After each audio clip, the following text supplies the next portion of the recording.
내년 1월부터 소주와 맥주병 등 빈 병을 판매 업소에 가져가면 100원 이상을 돌려받습니다. 환경부가 빈 병의 재사용률을 높이기 위해서 보증금을 2.5배로 대폭 올리기로 한 것인데요. 그 효과가 있을지 주목됩니다. 빈 소주병과 맥주병을 판매점에 가져가면 보증금으로 각각 40원과 50원을 받을 수 있지만 직접 반환하는 경우는 별로 없습니다.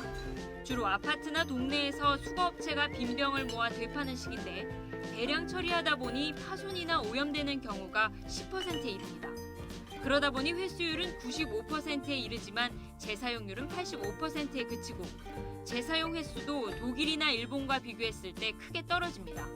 환경부는 이번 제도 개선으로 재사용률이 높아지면 연간 15,000명이 사용하는 전력 소비량을 절약할 수 있을 것으로 내다보고 있습니다.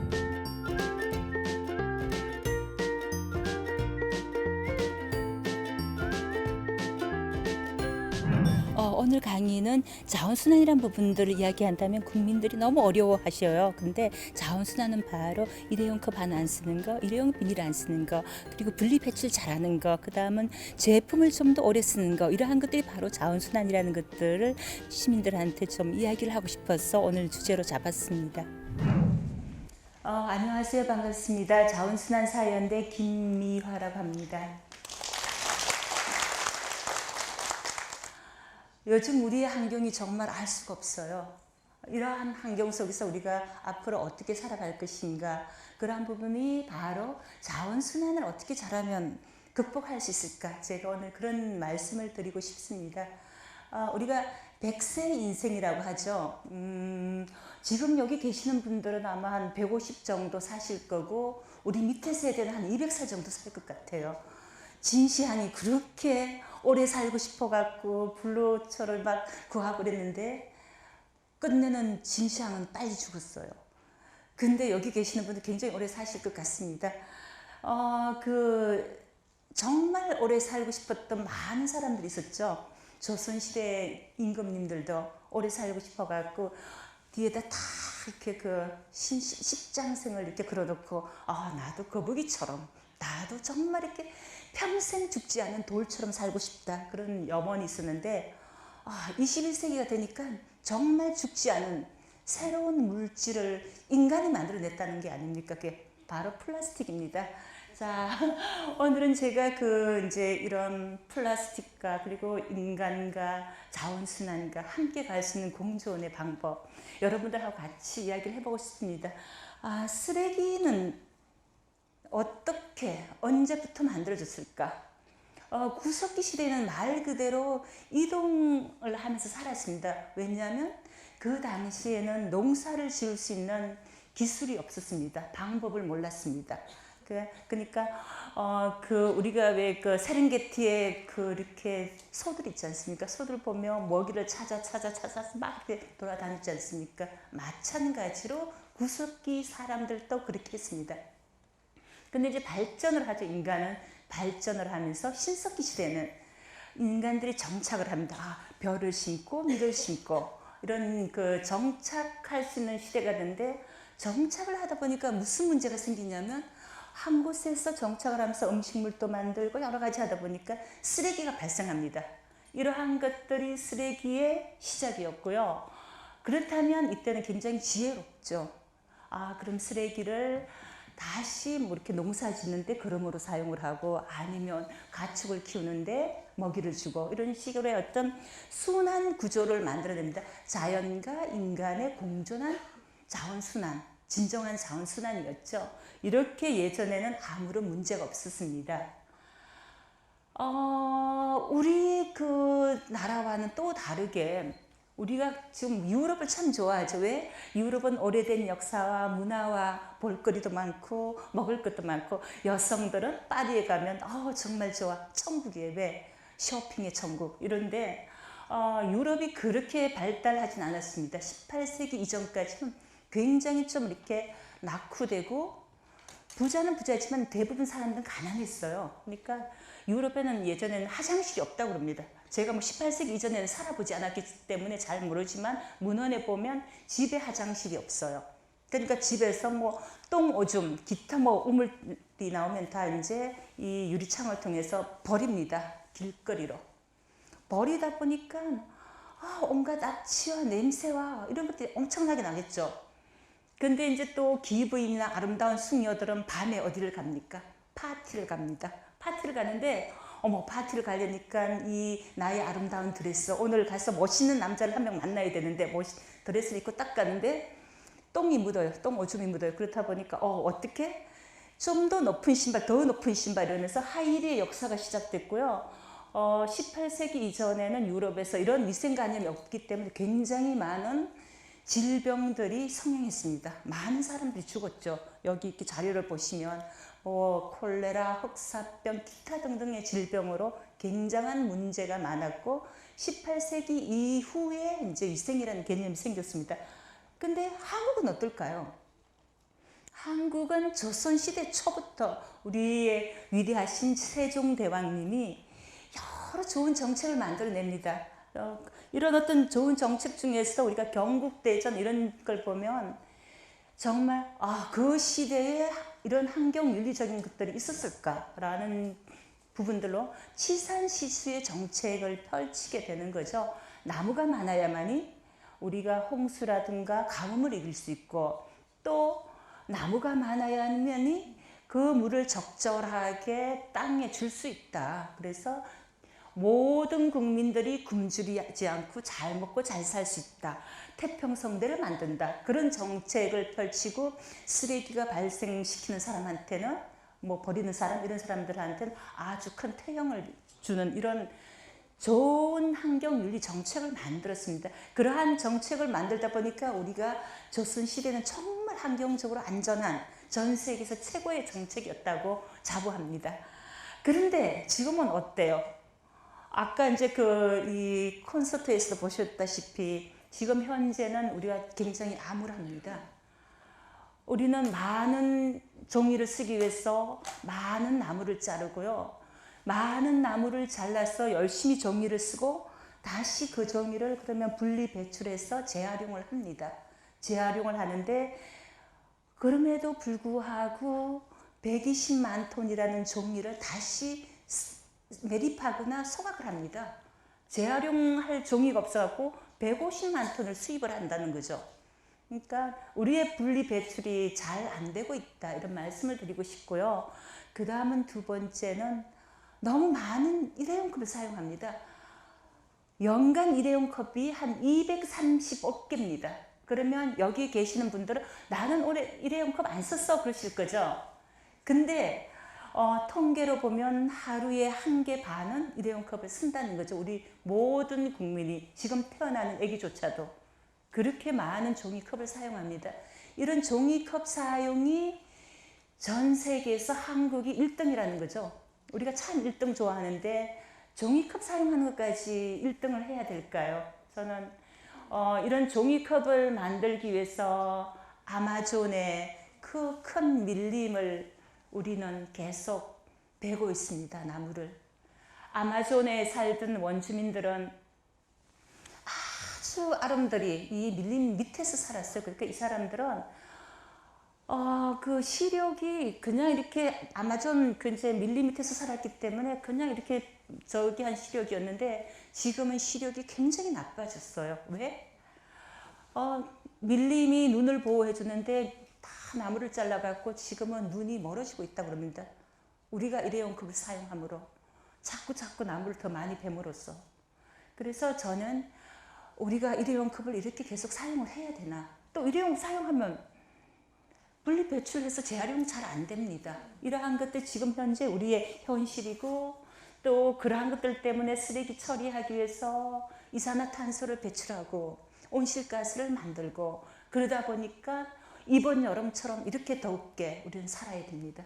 다들 집집마다 우리 전기요금 너무 많이 나와서 그런 이야기 하시는데 정말 불가항력입니다. 저 같은 환경론자들도 에어컨 없이 못 살았어요. 집에 가면 에어컨 쏘고 새벽까지 틉니다. 살 수가 없는데. 이러한 것들이 앞으로는 그러면 더 좋아질까? 저는 현재 우리 생활이 계속된다면 참 이렇게 암울하다는 말씀을 드리고 싶습니다. 자, 그래서 종이컵 같은 거는 조금 더 아끼고 그러면 어떻게? 바로 다회용 컵, 뭐 텀블러라든가 이런 것들 가져가시고 커피 마시러 가실 때 있죠? 그거 하나 달랑달랑 들고 가고 커피 주세요. 그러면 300원을 깎아줍니다. 그러니까 안 깎아주시면 저한테 연락하세요. 뭐 스타벅스 뭐 이런 데 다 있지 않습니까? 깎아줘야 돼요. 이제 그러니까 돈도 벌고 그다음 환경도 우리가 보존하는 방법은 다회용 컵을 들고 커피숍에 갈 때는 반드시 다회용 컵을 들고 간다. 이렇게 하시면 좋을 것 같습니다. 그리고 또 하나는요, 그 음식물 쓰레기. 자, 20조 원의 그 음식물 쓰레기를 처리하고 발생시키는 비용이라고 합니다. 사람이 하루에 1kg의 쓰레기를 버립니다. 여기 계시는 모든 선생님들이 버리는데 음식물 쓰레기만 240g이고 그 다음은 포장 있죠. 온갖 포장 이런 것들이 한 300g입니다. 그러니까 이러한 것들 우리가 너무 많이 발생시키죠. 그러면 한국이 가장 부족한 게 뭔가요? 한국이 가장 그 미국의 그 오바마 대통령이 매번 이야기하는 거는 한국의 위대함, 교육. 한국의 교육을 따라가야지. 이런데 저는 한국이 다 위대한데 한국이 부족한 건 자원입니다. 한국은 자원이 없어요. 천년 자원. 사람 자원 외에는 천년 자원은 없습니다. 그러다 보니까 우리는 모든 것을 수입을 하는데 그럼 식량 자원 당연히 그렇습니다. 우리 한국에서 나는 식량으로 먹고 살기 힘듭니다. 그럼 다 수입하죠. 연간 식량을 수입하고 이러한 비용이 우리나라 연간 최근에 이제 내년 예산이 확정됐죠. 내년 예산의 30%를 식량을 수입하고 식량을 관리하는 비용으로 들어갑니다. 그래 놓고는 다시 음식물 쓰레기로 20조 원을 버린다는 건 좀 아이러니하지 않습니까? 이것도 가져가갖고 쓰레기 처리한다고 냄새나고 돈 들고 냄새나고 그러면 이제 방법은 딱 하나겠죠. 아까 그 콘서트에서 이야기했는데 줄이는 겁니다. 안 만드는 겁니다. 그래서 음식물 쓰레기는 되도록이면 발생시키지 말고 만들어지면 물을 짜, 말려 최대한 적게 이렇게 하면 돈도 벌고 환경적인 부하도 조금 덜하다. 이런 제가 팁을 드리겠습니다. 다 잘하시죠? 네, 실천하시리라고 생각해요. 자, 비 오는 날 오늘 또 뭐 비가 올까 말까 내일 또 비가 올까 말까 그렇게 그 일기예보가 이야기를 합니다. 비 오면 어쨌든 한 밖에 나가면 대여섯 군데는 돌아다니는 것 같아요. 저도. 근데 통계를 보니까 비 오는 날 우산 비닐 커버 우리가 이제 건물에 들어가요. 건물에 들어가면 뭐 우산에서 비가 뚝뚝뚝뚝 떨어지니까 무조건 우산 비닐 커버를 넣습니다. 그죠? 그게 하루에 한 대여섯 개는 평균적으로 사용을 한다고 그럽니다. 근데 한번 돌아보세요. 한 5, 6년 전만 하더라도 우리가 그렇게 우산 비닐 커버를 많이 사용을 했을까? 아니에요. 어떻게? 그냥 비 오면 툭툭 털고 갔습니다. 한번 볼까요? 자, 이렇게 조금 툭툭툭 털면 물이 그쯤 다 빠져요. 그래갖고 들고 갔거든요. 근데 지금은 어떻습니까? 무조건 건물에 들어가면 설치가 되어 있어요. 우산 비닐 커버. 쫙 해갖고 쓰라고. 근데 이 우산 비닐 커버가 연간 1억 장을 사용을 한다는 거죠. 비닐 봉지 9장 있죠. 9장이면 1kg 정도의 자동차를 운행할 수 있는 기름이 나옵니다. 왜? 비닐은 바로 기름에서 나왔으니까. 우리가 그러니까 정말 사용할 수밖에 없는 기름은 사용해야 되겠지만 굳이 사용하지 않아도 되는 비닐을 만들기 위해서 그렇게 비싼 기름을 수입을 해야 됩니까? 우리나라 한 방울도 안 나오죠. 이러한 것들은 우리가 조금만 실천한다 그러면 충분히 비닐을 줄일 수 있다. 이런 말씀을 드리겠습니다. 자, 아까 그 휴대폰 이랬는데, 자, 선생님들 지금 휴대폰 다 이제 이렇게 안 꺼내 갖고 계신데, 휴대폰은 인간의 필수입니다. 휴대폰 없으면 정말 멘붕이 옵니다. 저 며칠 전에요. 지하철 타고 가다 너무 급해갖고 다다다다 차가 오길래 그냥 뛰었어요. 내가 딱 뛰어갖고 들어갔는데 어머나 세상에 휴대폰이 빠져갖고 여기 요 밑에 선로로 탁 빠졌어요.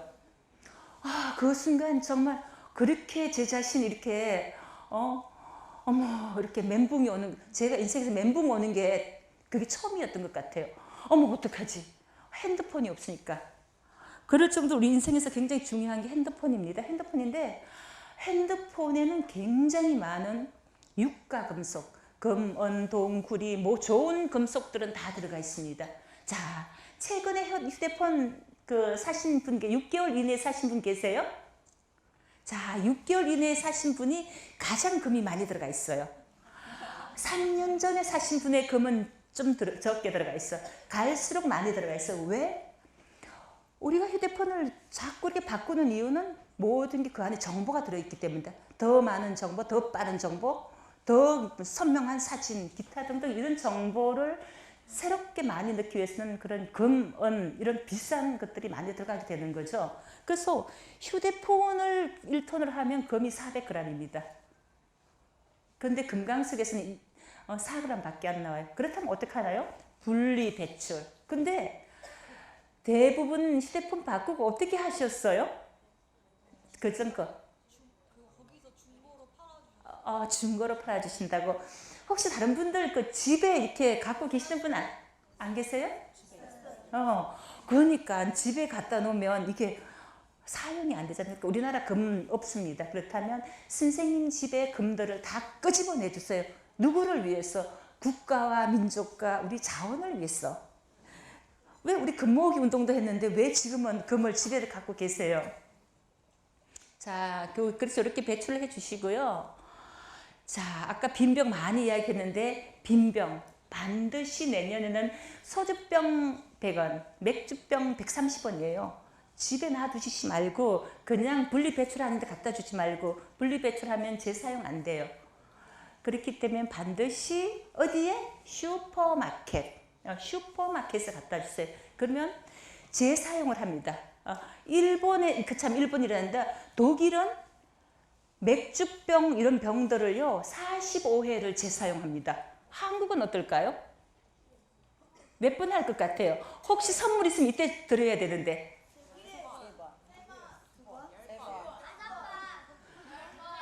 5번 정답. 누가 선물 준비하신 분 좀 갖다 드리세요. 자, 그렇습니다. 독일 45회인데 우리 5회입니다. 그러니까 왜? 바로 재활용품통에 넣거나 대충 이렇게 아까 뭐 뒤에 저쪽에 놔뒀잖아요. 그러면 깨져요. 그래서 재사용 안 됩니다. 우리도 독일보다 우리가 훨씬 이렇게 가난한 나라인데 독일은 45번 하는데 우리는 적어도 50번은 해야 되겠죠. 선생님들 도움 주세요. 자, 그래서 자원순환은 멀리 있지 않습니다. 자원순환을 잘하면 우리가 돈을 벌어요. 근데 자원순환을 못하면 우리가 세금을 많이 내야 됩니다. 왜? 소각장 만들어야 되고 매립장 만들어야 되고 그거 관리해야 되고. 근데 자원순환을 하고 선생님들이 열심히 분리배출해 주시면 어머 내가 병 하나 갖다 주는데 100원 줬다 10개 갖다 주니까 1000원 주고 아이스크림 한 개 값이에요 하는데 그냥 툭 버리면 그때부터 많은 선생님들의 세금이 그쪽에 사용된다라는 거죠. 그래서 자원순환은 아주 멀리 있는 게 아니라 나로부터 내가 하면 내가 해야만이 국가가 아닌 기업이 아닌 내가 해야만이 자원순환이 된다라는 거죠. 자, 자원순환. 일회용품 사용 줄이고 다회용품 많이 사용을 해야 되는 거고요. 그리고 어떤 제품을 이제 구매를 할 때는 녹색 제품이라고 그러죠. 환경 마크 제품들을 많이 사용해 주시고 되도록이면 얘는 만들었을 때 CO2를 조금 더 배출했다. 이런 것들 다 적혀 있어요. 뒤에 보면 제품들이 그런 것들을 좀 구매를 해 주시고요. 고추장에 이제 이렇게 좀 고추장 통 사죠. 고추장에 이제 통을 사갖고 와갖고 다 먹고 고추장 어떻게 통을 활용해요? 뭐 이것저것 넣다가 그 다음에 이제 버릴 때 되면 그냥 넣나요? 맞습니다. 대부분 사람들은 여기 계시는 분들은 씻었어? 잘 갖다 놓지만은 많은 분들이 그냥 버립니다. 버리다 보니까 고추장 냄새, 뭐 이상한 냄새 이런 것들 해갖고 수거하시는 그 분들이 너무너무 고생을 하십니다. 또 세척해갖고 저거 하려면 굉장히 물과 에너지가 많이 들고요. 그래서 되도록이면 이런 것들도 잘 씻어서 분리 배출했으면 훨씬 자원순환을 하는데 도움이 되겠다. 이런 말씀을 드리고 이런 그 페트병 5개면 여기 선생님도 제가 쫙 보니까 페트병으로 만든 옷을 굉장히 많이 입으셨네요. 자, 그러면 나의 옷이 페트병일까 아닐까를 어떻게 구분할까요? 자, 그러면 내 라벨을 이렇게 쫙 이런 데 옷 보면 라벨 있죠. 라벨을 보면 폴리에스터 하면 페트는 PET죠. 예, 폴리에스터는 페트로 만들었구나 이렇게 아시면 되고요. 페트, 어머 그럼 내 옷이 플라스틱이란 말이야? 아니에요. 화학 섬유 중에서는 가장 좋은 게 폴리에스터입니다. 가볍고 땀 배출 잘 되고 냄새 안 내고 너무너무 좋습니다. 비싼 옷입니다. 그래서 우리 국가대표 선수들은 다 폴리에스터, 그걸 페트병으로 만든 유니폼을 입고 있습니다. 그래서 페트병을 배출하실 때는 담배 꽁초 이런 거 말고 그냥 깨끗하게 분리 배출해 주시면 되고요. 분리 배출을 잘하면 이 지구는, 이 환경은 우리하고 영원히 함께 행복하게 살 수 있습니다. 이번 그 리우 올림픽에서 저는 이제 개막식을 보는데 아마존이 어떻게 만들어졌나를 이렇게 쫙 아름답죠, 그죠? 그 아름답게 영상 그 사람들 직접 이제 합니다. 그러니까 그 영상을 쫙 보는데 이 아마존이 또 어떻게 파괴됐나? 사람들이 정말 또 다시 파괴를 합니다. 개발과 그리고 많은 돈을 벌기 위해서 파괴를 하는데 더 이상 아마존이 지구의 허파가 아닙니다. 허파라는 거는 바로 오염물질을 걸러주는 역할을 하는데 아마존이 더 이상 허파의 기능을 잃었습니다. 숲의 기능들을 상실하게 되는 거죠. 그래서 그때 많은 사람들이 모여갖고 다시 아마존에 씨앗을 심는 이 마지막의 퍼포먼스라는 게 굉장히 감동적이었습니다.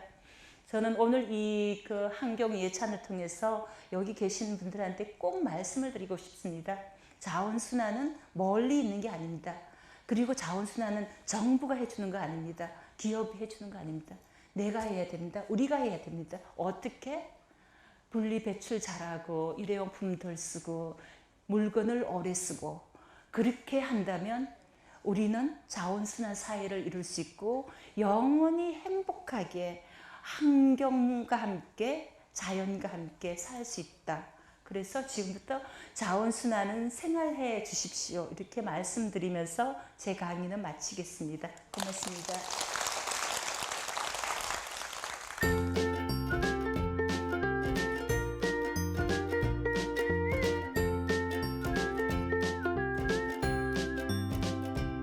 오늘 저는 결혼식에 관련된 이야기를 드릴 건데요. 결혼식과 환경이 무슨 관련이 있을까 아마 궁금해하시는 분들이 많을 텐데 결혼식으로 환경도 살리고 지구도 살릴 수 있는 방법이 있습니다. 네, 제가 잠시 후에 들려드리도록 하겠습니다. 네, 안녕하세요. 인사드리겠습니다. 이경재입니다. 네, 반갑습니다. 네, 아까 질문하시는 거 보니까 멀리서 많이 오셨더라고요. 네, 더 지역에서 많이 오셔서 반갑고요. 저는 아까 소개해주신 대로 원래 옷을 만드는 사람이었어요. 의상 디자인을 전공하고 직장 생활을 1년 정도 굉장히 짧게 했어요. 직장 생활을 한 1년 조금 넘게 하다가 뒤에 보이는 사진인데요. 강원도로 귀농을 했어요. 그래서 강원도 횡성의 산속 마을이었어요. 하루에 버스가 4번 들어오는 산속에 들어가서 살게 되니까 굉장히 모든 생활이 저한테 새롭게 다가왔어요. 일단 시간으로 시작되는 하루가 아니라 해가 뜨고 지는 걸로 자연의 생활로 제 생활이 바뀌더라고요. 해가 지면 밖에 나갈 수가 없어요. 랜턴이 있어야 나갈 정도거든요. 그러니까 자연에 순응해서 살 수밖에 없고 휴일이 없는 거예요. 누가 절 출근하라고 하지 않으니까. 하지만 비가 오는 날은 쉬어야 돼요. 활동 범위가 엄청 좁아지는 거예요. 그러니까 자연에 제가 맞춰져서 살아가게 되더라고요. 시간이 엄청 많이 남는 거예요. 그래서 내가 이렇게 산속에서 젊은 나이에 혼자 이렇게 놀고 있는 게 국가적인 손실일 수 있겠다. 그래서 뭔가를 해보자. 뭔가 너무 심심하니까. 밤이 너무 길어요, 시골은. 너무 심심하니까 뭘 좀 해볼까 하다가 야간 대학원을 들어가게 됐습니다. 그래서 그 야간 대학원에서 환경 문제에 대해서 그동안 머릿속으로만 이해하고 있었던 것보다 글로 접하게 되고 자료로 접하게 되니까 우리나라 지구 환경 문제가 엄청 심각하구나라는 걸 확 받아들이게 된 거예요. 그러면서 숫자로 다가오는 이 지구 환경 문제가 굉장히 충격이었어요. 지금 보시는 사진이 세계 지도 중에서 이제 우리나라 쪽, 아시아 쪽을 이렇게 캡처해 놓은 건데요. 이 지도는 밤 사진이에요. 우리가 세계 지도 밤 사진으로 된 거는 거의 많이 못 보셨죠. 근데 이 밤 사진이 의미하는 게 뭘까요? 그렇죠. 네, 전기를 많이 쓴다는 걸 수도 있고, 좋게 얘기하자면 선진국일 수도 있어요. 그렇죠. 굉장히 밤낮 없이 활발하게 움직이는 나라. 한국은 어떤가요? 서울은 어떤가요? 네, 북한은 어떤가요? 다 자고 있어요. 우리는 놀지만, 네, 우리는 일하고 놀지만. 근데 이 사진 한 장이 보여주는 게 저한테 굉장히 큰 의미로 다가왔었거든요. 우리나라가 저 108이라는 게 우리나라가 전 세계 땅덩어리 순위를 매기자면 전 세계에서 108번째로 큰 나라래요. 108번째로 작은 나라일 수도 있고 108번째인 거예요. 근데 우리나라에서 CO2를 배출하는 순위, 전 세계 우리나라에서 배출하는 CO2는 전 세계에서 12위를 했어요. 2009년에. 근데 2012년에 저희 나라는 CO2 배출 국가 순위 7위를 했습니다. 엄청나죠? 땅은 전 세계에서 108번째예요. 이 조그만 남한, 북한 다 자고 있잖아요. 그렇죠? 이 남한이라는 대한민국 안에서만 발생되는 CO2가 전 세계 순위로 매기자면 7위. 이 엄청나지 않나요? 네. 저는 굉장히 이게 충격적으로 다가왔고요. 그래서 이러한 환경 문제가 일어나는 데 있어서 저는 옷을 만드는 사람이었으니까 디자이너들은 과연 책임이 없었나? 디자이너는 그럼 앞으로 어떻게 해야 될까? 나는 앞으로 무슨 일을 해야 될까? 이러한 대한민국의 현실에 조금이라도 해가 덜 되게 하려면 그런 생각을 하게 됐고요. 그 중에서 제가 관심을 가졌던 거는 이제 결혼식이었어요. 여기 결혼식을 하신 분들 계시고 아직 안 하신 분도 계시고 곧 하실 분들도 계시고 먼 미래에 하실 저기 친구분들도 계신데 네, 결혼식에 좀 관심을 갖게 됐고요. 결혼식을 그래서 환경적으로 분석을 해봤어요. 우리나라가 약 1년에 33만 쌍에서 34만 쌍이 매해 결혼을 해요. 우리나라에서만. 근데 평균 하객 수가 약 350명 정도가 돼요. 그거는 다 아시죠? 하객이 보통 한 300분, 350분 정도라고 하면 1년에 결혼식만으로 왔다 갔다 하는 인구 이동이 우리나라는 주말마다 이루어지고 있어요. 그분들이 약 1억 1,550만 명 이상이 주말마다 물론 동네에서 옆 동네로 갈 수도 있지만 오늘처럼 뭐 청주에서 서울로 오실 수도 있고 부산에서 뭐 대구로 가실 수도 있고 엄청난 인구 이동이 우리나라는 주말마다 이루어지고 있습니다. 그리고 석유계 합성 섬유로 만들어진 웨딩드레스가 1년에 약 170만 벌 이상씩 버려지고 있다는 걸 알게 됐어요. 그리고 엄청난 양의 꽃장식이 예식이 끝난 다음에 버려져요. 약 4억 송이 이상의 꽃들이 결혼식 끝난 예식장 뒤에 쓰레기장을 가보면 어마어마하게 시든 꽃들이 버려지고 있고 예식장 가셔서 음식 조금씩 남겨보셨죠? 이 400분, 500분의 음식들 한 사람이 조금씩만 남겨도 엄청난 양의 음식물 쓰레기가 1년으로 따지면 엄청난 양의 음식물 쓰레기가 결혼식만으로 버려지고 있고 이 모든 거를 한번 CO2로 환산을 해봤거든요. 그랬더니 1년에 우리나라에서 결혼식만으로 발생되는 CO2가 약 493만 톤 정도라고 합니다. 근데 이 493만 톤이 감이 잘 안 오실 거예요. 저도 감이 잘 안 왔어요. 근데 CO2가 지구온난화의 주범 중에 하나라고도 하잖아요. 근데 이 CO2를 493만 톤의 CO2가 과연 어떤 양이냐? 만약에 이 CO2를 없애려면 나무가 만약에 흡수를 한다라고 생각을 하면 이 양을 흡수하려면 30년생 백합나무 4억 5,650만 그루 이상이 필요하대요. 엄청난 양이죠. 우리나라에서 1년 동안 발생되는 결혼식만으로 발생되는 CO2의 양이. 그리고 이걸 돈으로 환산을 하면 약 420억 정도가 돼요. 근데 결혼식하고 돈하고 무슨 상관일까? 라고 생각하실 거예요. 지금은. 근데 하나만 생각해 보세요. 예전에 우리 어머님들 쓰레기 돈 내고 버리셨나요? 그렇죠. 근데 요즘은 어때요? 쓰레기 돈 안 내고 버릴 수 있나요? 그게 환경부담금이잖아요.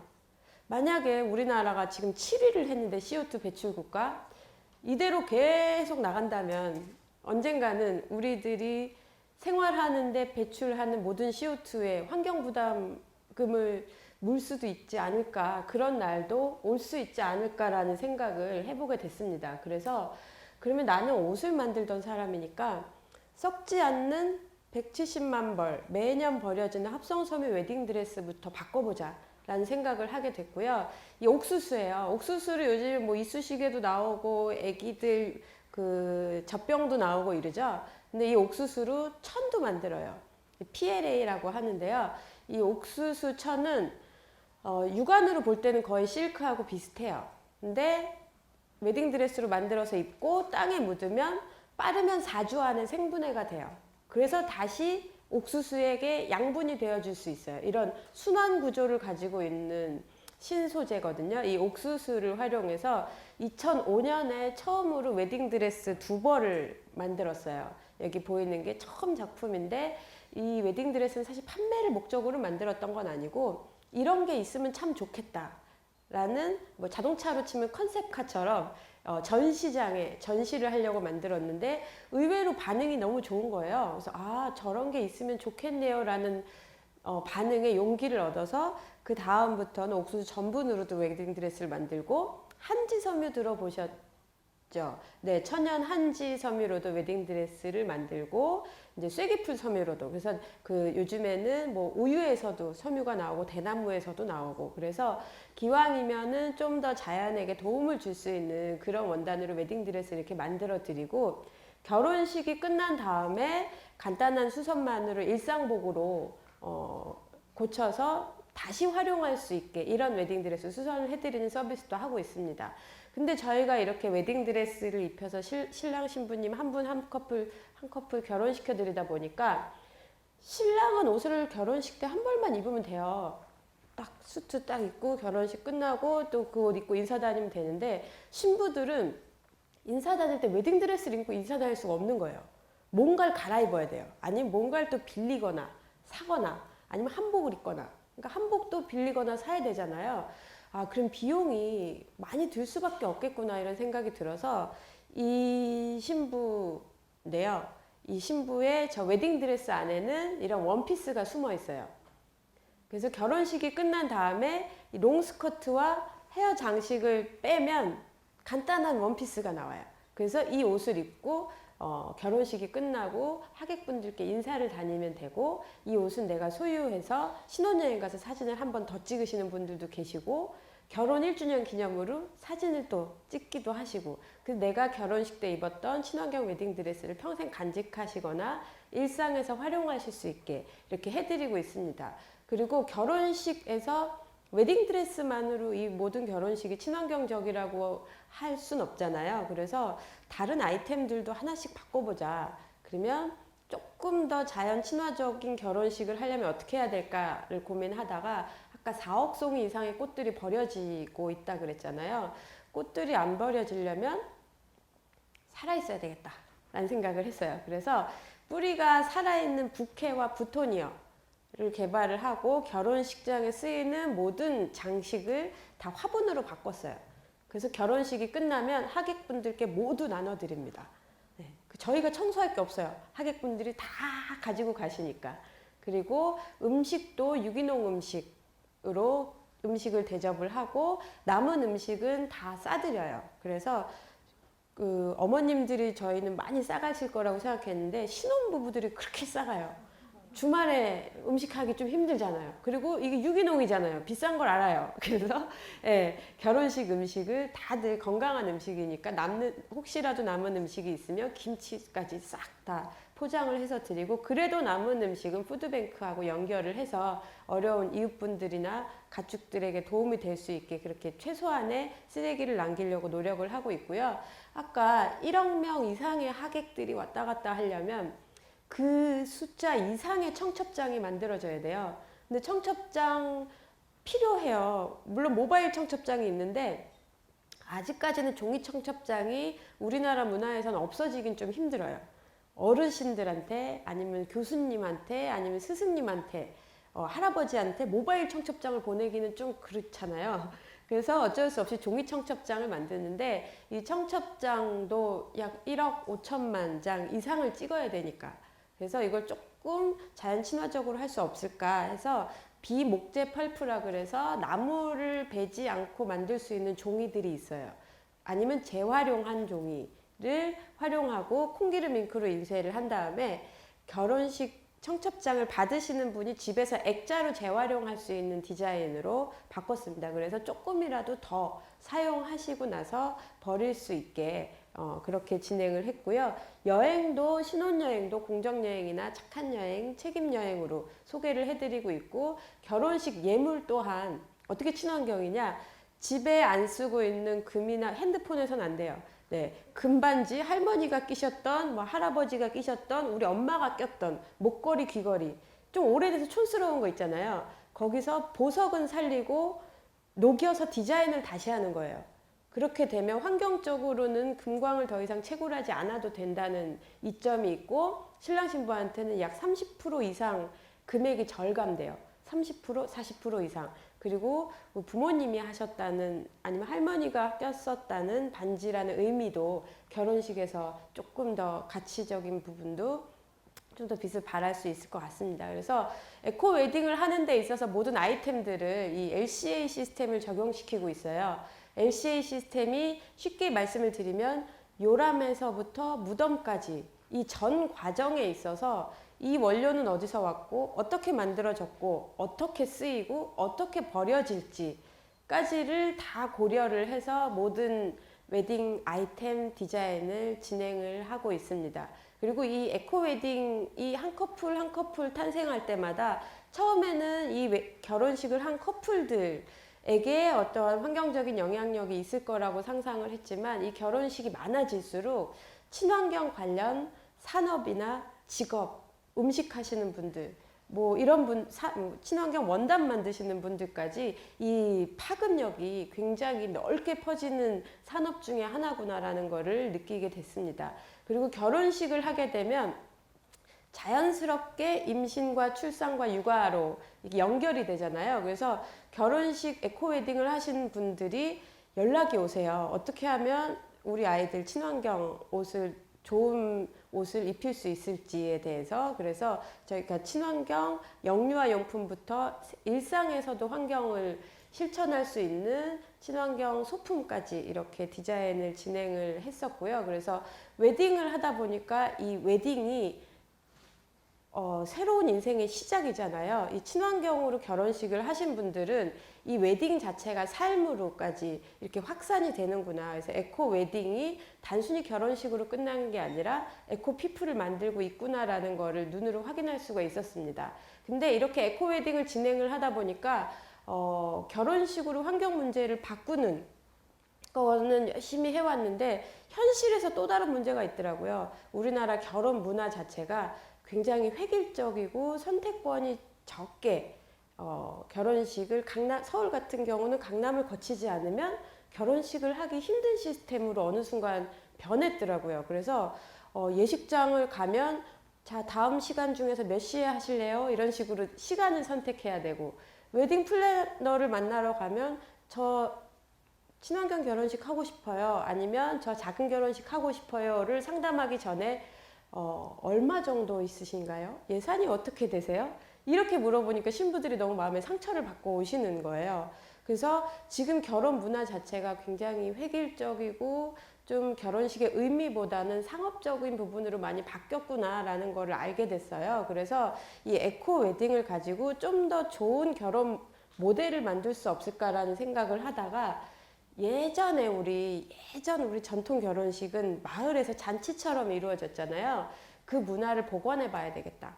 강남을 거치지 않고 내가 살던 지역에서 내 추억이 깃든 곳에서 결혼식을 하는 걸 한번 만들어 봐야 되겠다라는 생각을 하게 됐어요. 그래서 마을 웨딩이라는 지역 중심 결혼식을 시도해 봤습니다. 이게 될지 안 될지는 몰랐어요. 그래서 시도를 해봤는데 일단 결혼식 음식은 지역에 있는 맛집들이 하나씩 가지고 와요. 지역에 오래 사신 분들은 아실 거예요. 어떤 집이 몇십 년 동안 어떤 아이템을 했는데 굉장히 맛있는 걸. 근데 외지인들은 잘 모르는 숨은 맛집들. 그래서 그 맛집들 예를 들면 저희 지금 성북구에서 하고 있는데 성북구에 만두로 유명한 집에서 만두가 오고 갈비탕으로 유명한 집에서 갈비탕이 오고 떡 잘 만드는 집이 떡을 가지고 오는.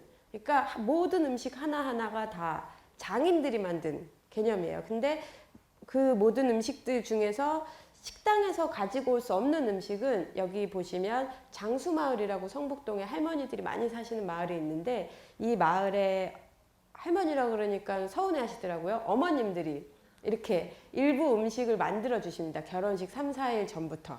그러면 이분들이 평소에는 마을에서 그 부업을 하세요. 뭐 의류 택에 실기는 일 같은 거 이런 부업을 하시는데 하루 종일 해도 2,000원, 3,000원 밖에 수입이 보장되지가 않는 거예요. 근데 이 마을 웨딩을 할 경우는 일당이 8만 원, 9만 원, 10만 원이에요. 근데 결혼식 한 번 준비하려면 3, 4일 걸리고 이 할머니들이 엄청 손이 빠르시고 손맛이 또 있으세요. 각 할머니마다 잘하는 아이템이 하나씩 있으세요. 무김치 잘 담으시는 할머니 계시고 홍어회 무침 잘하시는 할머니 계시고 그래서 이런 할머니들 정성스러운 음식을 마을 결혼식 음식으로도 활용을 하고 있고요. 결혼식에서 엄청난 그릇들이 쓰여요. 그래서 근데 못 쓰게 할 수는 없잖아요. 그래서 저희가 잔머리를 좀 썼어요. 그래서 젖지 않는 메뉴일 경우에는 저렇게 뻥튀기 접시를 같이 놨어요.